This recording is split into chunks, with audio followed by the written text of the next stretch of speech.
മക്കളെ, ഇപ്പൊ നമ്മൾ ഇന്ന് വന്നിരിക്കുന്നത് നിങ്ങൾക്ക് ഏറ്റവും വിഷമം പിടിച്ചിട്ടുള്ള ഒരു കാര്യത്തിനെ കുറിച്ച് വളരെ സിമ്പിളായി എങ്ങനെയാണ് അത് എഴുതുക എന്നുള്ളതാണ്.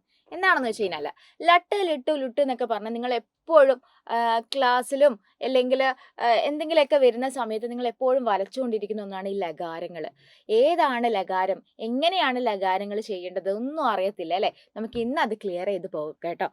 ആദ്യം തന്നെ പറയാൻ പോകുന്നത് നിങ്ങൾക്ക് ലട്ട് എന്ന് പറയുന്ന ഒരു ലകാരത്തെ കുറിച്ചിട്ടാണ്. ലട്ട് ലകാരം. ലട്ട് എന്ന് പറയുന്നത് ഒരു കോഡാക്കി വെക്കുന്നു.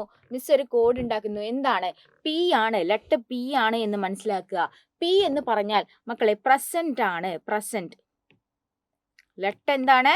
അത് പി ആണ്, പ്രസന്റ് ആണ്. പ്രസന്റ് എന്ന് പറഞ്ഞാൽ എന്താണ്? വർത്തമാനകാലം അല്ലെ? വർത്തമാനകാലം. വർത്തമാനകാലമാണ് പ്രസന്റ് എന്ന് പറയുന്നത് അല്ലെ?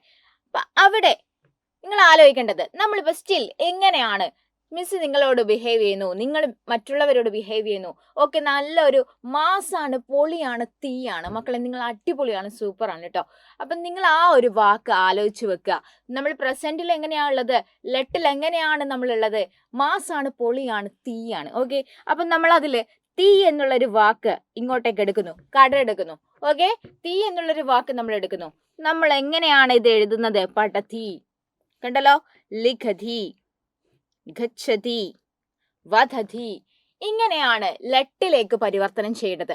ഇപ്പൊ മനസ്സിലായല്ലോ? ലട്ട് എന്ന് പറയുന്നത് പി ആയി ഓർമ്മിക്കുന്നു. ലട്ട് പി ആണ്, പാസ്റ്റ് അല്ല, പ്രസന്റ് ആണ് അല്ലെ? പ്രസന്റ് ആണ്, ലട്ട് പ്രസന്റ് ആണ്. അപ്പൊ പ്രസന്റ് ആകുന്ന സമയത്ത് നമ്മൾ എങ്ങനെയാണ് പ്രസന്റിൽ നമ്മൾ എങ്ങനെയാണ്? അടിപൊളിയാണ്. എങ്ങനെയാണ് പറയാ? സെറ്റാണ്, അടിപൊളിയാണ്, തീയാണ്, ഫയർ ആണ് എന്നൊക്കെ നമുക്ക് പറയാം. ഓക്കെ അല്ലേ? യെസ്. അപ്പൊ തീ എന്നുള്ളൊരു വാക്ക് മക്കൾ എന്ത് ചെയ്യുക? ആലോചിച്ച് വെച്ച് കഴിഞ്ഞാൽ തന്നെ നിങ്ങൾക്ക് അത് പെട്ടെന്ന് പഠിക്കാൻ വേണ്ടി സാധിക്കും. യെസ്. അടുത്ത ലകാരത്തിലേക്ക് നമുക്ക് പോകാം. അടുത്തത് എന്താണ്? പി എ എന്ന് എഴുതിയിട്ടുണ്ട് അല്ലെ? പി എന്ന് പറയുന്നത് പാസ്റ്റ് ആയിട്ട് നിങ്ങൾ കാണുക. പി എന്ന് പറയുന്നത് പാസ്റ്റ് ആണ്. അപ്പൊ ലങ് എന്ന് പറയുന്നത് പാസ്റ്റ് ടെൻസ് ആണ് കേട്ടോ. പാസ്റ്റ് ആണ്. നമ്മൾ കഴിഞ്ഞു പോയ കാലമാണ്. പാസ്റ്റ് ആണ് നമ്മുടെ കഴിഞ്ഞത്. നമ്മൾ കഴിഞ്ഞ ക്ലാസ്സിലും കഴിഞ്ഞ സ്കൂളുകളിലും അല്ലെങ്കിൽ കഴിഞ്ഞ ഇയേഴ്സിലൊക്കെ എന്തെങ്കിലുമൊക്കെ തരികിടകളും കുരുത്തക്കേടുകളൊക്കെ നമ്മൾ ഒപ്പിച്ചിരിക്കും അല്ലേ? അപ്പം എന്ത് ചെയ്യും? അമ്മ ആയാലും ടീച്ചർ ആയാലൊക്കെ എപ്പോഴും അതിങ്ങനെ പറഞ്ഞുകൊണ്ടേയിരിക്കും. അങ്ങനെ ഒരു സ്വഭാവം ഉണ്ട് എല്ലാവർക്കും. എന്താണ്? കഴിഞ്ഞ കാലത്തെക്കുറിച്ച്, നമുക്ക് ഇഷ്ടപ്പെടാത്ത കാര്യത്തെക്കുറിച്ച് ഇങ്ങനെ പറഞ്ഞുകൊണ്ടേയിരിക്കുക. അപ്പോൾ അതും ഇതും ഒക്കെ പറയും. ഓക്കെ, കഴിഞ്ഞ കാലമാണ്, ഇപ്പം പാസ്റ്റ് ടെൻസ് ആണ്. ലങ് എന്ന് പറയുന്നത് പാസ്റ്റ് ആണ്. പാസ്റ്റിൽ നമുക്ക് എന്ത് കിട്ടും? അതും ഇതും ഒക്കെ കേൾക്കാൻ വേണ്ടി സാധിക്കും. ആ കാര്യം നിങ്ങളെ മൈൻഡിലേക്ക് വെക്കുക. അതും ഇതും ഒക്കെ നമ്മൾ കേൾക്കും അല്ലെ? അപ്പൊ ആ എന്നും ത് എന്നും അവിടെ നിങ്ങൾ ഓർത്ത് വെക്കുക. അതും ഇതുമാണ് നമ്മൾ കേൾക്കുന്നത്. അപ്പൊ എങ്ങനെയാണ് നമ്മൾ ഇതിലേക്ക് പരിവർത്തനം ചെയ്യാന്നൊന്ന് നോക്കിയാലോ?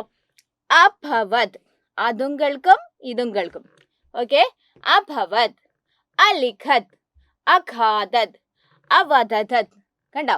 അവദത് എന്ന് പറയുന്നതൊക്കെ നമുക്ക് എന്തായിട്ട് മാറ്റാം മക്കളെ? ലങ്ങിലേക്ക് മാറ്റാം. യെസ്, ലങ്ങിലേക്ക് മാറ്റാം. അപ്പൊ ലങ് എന്ന് പറയുന്നത് പി എ ആണ്, അഥവാ പാസ്റ്റ് ആണ്. പാസ്റ്റിൽ നമ്മൾ അതും ഇതും ഒക്കെ കേൾക്കുന്നു. ഓക്കെ, ആ ഒരു കോഡില് നിങ്ങൾ എന്ത് ചെയ്യുക? അത് പെട്ടെന്ന് പഠിച്ചു പോവുക. യെസ്. അടുത്തതാണ് മക്കളെ ഏറ്റവും രസമുള്ള ഒരു കാര്യമാണ് ലോട്ട്. ലോട്ട് എന്ന് പറയുമ്പോൾ തന്നെ നിങ്ങൾ വിചാരിക്കുക, ലോട്ട് എന്ന് പറയുമ്പോൾ നമ്മൾ എന്ത് ചെയ്യുന്നു? നമുക്ക് ഏറ്റവും ഇഷ്ടപ്പെട്ട കളിയൊക്കെ ഉണ്ട്. ബിങ്കോ കളിക്കാറുണ്ട് നിങ്ങൾ സ്കൂളിൽ നിന്ന്? മിസ്സിന്റെ കാലത്തൊക്കെ ബിങ്കോ ആണ് കളിക്കുന്നത്. ബിങ്കോ, അതുപോലെ SOS, സോസ് കളിക്കും, പിന്നെ കള്ളനും പോലീസൊക്കെ കളിക്കും. അങ്ങനെ പലതരത്തിലുള്ള ഗെയിംസ് സ്കൂളിൽ നിന്ന് മിസ് എന്ത് ചെയ്യാറുണ്ട്? കളിക്കാറുണ്ട്. എങ്ങനെ കളിക്കും? പീരീഡ് ഒന്നും ഇല്ല, ഫ്രീ പീരീഡ് ഒക്കെ ആണെങ്കിൽ എന്ത് ചെയ്യും? കളിക്കും. അപ്പൊ ആ സമയങ്ങളിലൊക്കെ നമ്മൾ കളിക്കുന്നതാണ് ഈ കള്ളനും പോലീസും, അല്ലെങ്കിൽ പോലീസും കള്ളനും കേട്ടോ. അതുപോലെയുള്ള ഗെയിംസ് നമ്മൾ കളിക്കാറുണ്ട്. അപ്പം നമ്മളിങ്ങനെ ലോട്ടൊക്കെ എടുത്ത് അതിൽ നിന്ന് ഒന്നെടുത്ത് ആരാണോ പോലീസ്, ആരാണ് കള്ളൻ, അതുപോലെ തത്തമൈന പ്രാവ്, അങ്ങനെ കുറെ കാര്യങ്ങളൊക്കെ അന്നേരം കളിക്കാറുണ്ടായിരുന്നു. മക്കളെ നിങ്ങളെ ജനറേഷനിൽ കുറച്ചുകൂടി കളികളിൽ വ്യത്യാസമൊക്കെ ഉണ്ടാവുമായിരിക്കും. പക്ഷേ പോലീസും കള്ളനൊന്നും മാറത്തില്ല കേട്ടോ. നമ്മളിവിടെ എടുക്കുന്നത് ലോട്ട് എന്ന് പറയുമ്പോൾ ആ ഒരു മെന്റാലിറ്റി കൊടുക്കുക. ലോട്ട് എന്ന് പറയുമ്പോൾ നമ്മൾ ലോട്ട് എടുക്കുന്നു. യെസ്, ലോട്ട് എടുക്കുന്നു, അതിൽ നിന്ന് ഒന്നെടുക്കുന്നു. എന്നിട്ട് ഒരു കമാൻഡ് ആയിരിക്കുമല്ലോ എന്തായാലും അല്ലെ? ഒരു കമാൻഡ് അഥവാ ഒരു കാര്യം, ഒരു ആജ്ഞയാണ്. ലോട്ട് എന്ന് എപ്പോഴും പറയുന്നത് ഒരു കാര്യമാണ്, ഒരു ആജ്ഞ പറയലാണ്. ഓക്കെ, അപ്പൊ അതിൽ നിന്ന് ഒരു ലോട്ട് എടുക്കുന്നു. ആജ്ഞയാണ് അല്ലെ? ആജ്ഞ എന്തെങ്കിലും ഒരു കാര്യം നമ്മളോട് പറയുന്നു. ഒരു ടാസ്ക് എന്ന് ഉപയോഗിക്കാം. അപ്പോൾ ആ ടാസ്ക് നമ്മളോട് പറയുന്ന സമയത്ത് നമ്മൾ ആദ്യം തന്നെ നമ്മളൊരു 14 വയസ്സ് അല്ലെങ്കിൽ 13-14 വയസ്സുള്ള ആൾക്കാരാണ് അല്ലേ. അപ്പോൾ ആദ്യം തന്നെ അമ്മ പറയാണ്, മോനെ പോയി കടയിൽ പോയി സാധനം വാങ്ങിയിട്ട് വാന്ന് പറഞ്ഞാൽ നിങ്ങൾ എന്ത് പറയും? എന്നെ കൊണ്ട് പറ്റില്ല എന്ന് പറയും. അപ്പോൾ അതുപോലെ ലോട്ട് എടുക്കുന്നു. അപ്പം എന്ത് ചെയ്യുന്നു? അതിലൊരു ടാസ്ക് എടുക്കുന്നു. ആജ്ഞ പറയുന്നു. നമ്മൾ അപ്പാട് പറയുന്നു, എന്നെ കൊണ്ട് പറ്റില്ല, തൂ. ഓക്കെ, എന്നെ കൊണ്ട് പറ്റില്ല എന്ന് പറയുന്നു. അതിന് തൂ, എന്നെ കൊണ്ട് പറ്റില്ല എന്ന് പറഞ്ഞ് തൂ എന്ന് പറയുന്നു. നിങ്ങൾ ആലോചിക്കുക. അപ്പൊ ആദ്യം ആലോചിക്കേണ്ടത് ലോട്ട് എടുക്കുന്നു, എന്നിട്ട് എന്ത് ചെയ്യുന്നു? ഒരു ആജ്ഞ കിട്ടുന്നു. ആജ്ഞ എന്ത് ചെയ്യുന്നു? പറയാൻ പോകുന്ന സമയത്ത് എന്നെ കൊണ്ട് പറ്റില്ല എന്ന് നമ്മൾ തന്നെ പറയുന്നു. തൂ എന്നുള്ളൊരു വാക്ക് നമ്മൾ ആലോചിക്കുന്നു. ജീവിതത്തിൽ അങ്ങനെ പറയരുത് കേട്ടോ. തൂ എന്നുള്ളതൊരു മോശം വാക്കാണ്. മറ്റുള്ളവർ നോക്കിയിട്ട് അങ്ങനെയൊന്നും പറയാൻ പാടില്ല. പക്ഷെ നമുക്കിപ്പോൾ കോഡ് വേണമല്ലോ. കോഡിന് വേണ്ടി, കണക്ഷൻ വേണ്ടിയിട്ട് ഏറ്റവും നല്ല വാക്ക് അതാണ്. യെസ്. അപ്പം നിങ്ങൾ ആലോചിക്കുക മക്കളെ. ഭവതു, പഠതു, ലിഖതു, വദതു, ക്രീഡതു എന്നാണ് കേട്ടോ. ക്രീഡതു.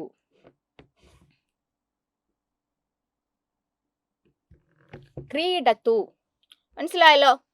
ലോട്ടെ എന്ന് പറയുന്നത് തു എന്നുള്ള വാക്കാണ് എന്ന് ആലോചിച്ച് വെക്കുക. ലെങ്ങിൽ നമ്മൾ എന്താണ് പറഞ്ഞത്? ലെങ് PA ആണ്, പാസ്റ്റ് ആണ്. അതിൽ അതും ഇതൊക്കെ നമുക്ക് കേൾക്കാൻ വേണ്ടി സാധിക്കും.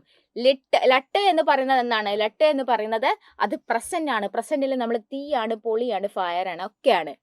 യെസ്. ഇനി അടുത്തത് എന്താണ് മക്കളെ? ലിറിട്ട് എന്ന് പറയുമ്പോൾ ഒരുപാട് വിഷമമുണ്ട് അല്ലേ. അത് പറയാൻ തന്നെ ഒരു ബുദ്ധിമുട്ടുണ്ട്. ലിറിട്ട് പെട്ടെന്നൊന്നും അങ്ങനെ കിട്ടത്തില്ല. അപ്പൊ അതൊരു വിഷമം പിടിച്ചൊരു കാലാണ്. അതാണ് ഭവിഷ്യകാലം എന്ന് പറയുന്നത്, അഥവാ ഫ്യൂച്ചർ ടെൻസ് കേട്ടോ. ഫ്യൂച്ചർ ടെൻസ് ആണ്. ഫ്യൂച്ചർ, വരാൻ പോകുന്ന കാലം. ഓക്കെ, ഭവിഷ്യകാലം എന്ന് പറയുന്നത് കുറെ വിഷമങ്ങളൊക്കെ ഉണ്ടാവും, നമുക്ക് അത് ഓവർകം ചെയ്തെടുക്കാം. പക്ഷെ നമ്മൾ കോഡാക്കി വെക്കുന്ന സമയത്ത് എന്ത് കോഡാണ് ആക്കിയിട്ടുള്ളത് എന്ന് വെച്ച് കഴിഞ്ഞാൽ മക്കളെ, ഒരുപാട് വിഷമം പിടിച്ച ഒരു വാക്കാണ് ഈ ലിറിട്ട് എന്ന് പറയുന്നത്. ഈ ലിറിട്ട് ഒരു ഭവിഷ്യകാലത്തെയാണ്, അഥവാ ഫ്യൂച്ചറിലാണ് ഒരുപാട് പ്രശ്നങ്ങളൊക്കെ വരാൻ പോകുന്നത് അല്ലെ. അപ്പൊ അതുകൊണ്ട് തന്നെ ഈ ലിറിട്ട് എന്ന് പറയുന്നത് അതുമായിട്ട് കണക്ട് ചെയ്യും. യെസ്. അപ്പൊ നമ്മൾ എന്ത് ചെയ്യും? ഷ്യോ അങ്ങനെ വേണ്ടായിരുന്നു, ഷ്യോ നമുക്ക് ഇത് ചെയ്യണ്ടായിരുന്നു എന്നൊക്കെ തോന്നുന്നത് ഫ്യൂച്ചറിലാണ്. അങ്ങനെ പറയണ്ടായിരുന്നു എന്നൊക്കെ തോന്നും. ഓക്കെ, അപ്പൊ നമുക്ക് ഒരുപാട് ബുദ്ധിമുട്ടുകളൊക്കെ വരുന്നത് ലിറിട്ടിലായിരിക്കും. അത് പറയാനും ബുദ്ധിമുട്ടാണ് അല്ലെ. ലിറിട്ട് എന്ന് പറയുന്നത് ഭവിഷ്യകാലമാണ്. അപ്പൊ ഭവിഷ്യകാലത്തില് ഷ്യോ, അതാണ് നിങ്ങളുടെ കോഡ്. അപ്പൊ എന്താലോചിക്കുക മക്കളെ? ഷ്യ എന്നുള്ളൊരു വാക്ക് അവിടെ നിങ്ങൾ ആലോചിക്കേണ്ടതാണ്. ഷ്യ.